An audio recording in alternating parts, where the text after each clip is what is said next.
বুখারী শরীফের হাদিসে পাকের অর্থ হযরত আনাস রাদিয়াল্লাহু তাআলা আনহু বর্ণনা করেন যে রাসূলুল্লাহ সাল্লাল্লাহু আলাইহি ওয়াসাল্লাম ইরশাদ করিয়াছেন, ঈমানের স্বাদ সেই ব্যক্তি পাইবে যাহার মধ্যে তিনটি বস্তু পাওয়া যাইবে।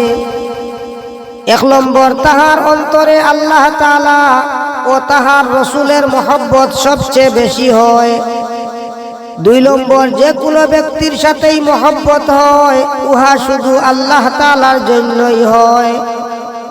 3 নম্বর, ঈমানের পরে কুফরের দিকে ফিরিয়া যাওয়া তাহার নিকট এরূপ ঘৃণিত ও কষ্টদায়ক হয় যে যেরূপ আগুনে নিক্ষেপ করিলে হয়। সুবহানাল্লাহ।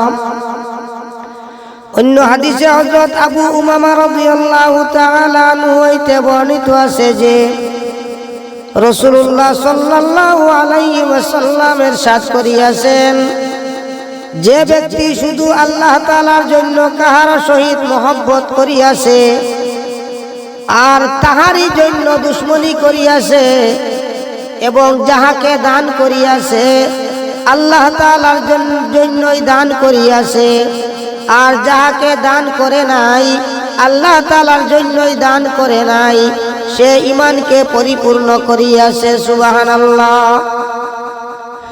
অন্যত্র হযরত ইবনে আব্বাস রাদিয়াল্লাহু তাআলা আনহু বর্ণনা করেন যে রাসূলুল্লাহ সাল্লাল্লাহু আলাইহি ওয়াসাল্লাম হযরত আবু যর রাদিয়াল্লাহু তাআলা আনহুকে ইরশাদ করিয়াছেন, বলো দেখি ঈমানের কোন কড়াটি বেশি মজবুত?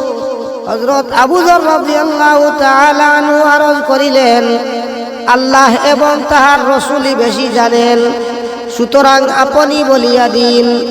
হুজুরে পাক সাল্লাল্লাহু আলাইহি ওয়াসাল্লাম ইরশাদ করিলেন, আল্লাহ তাআলার জন্য পরস্পর সম্পর্ক ও সহযোগিতা হয় এবং আল্লাহ তাআলার জন্যই কাহার সহিত মহব্বত হয় এবং আল্লাহ তাআলার জন্যই কাহার সহিত বিদ্বেষ ও শত্রুতা হয়।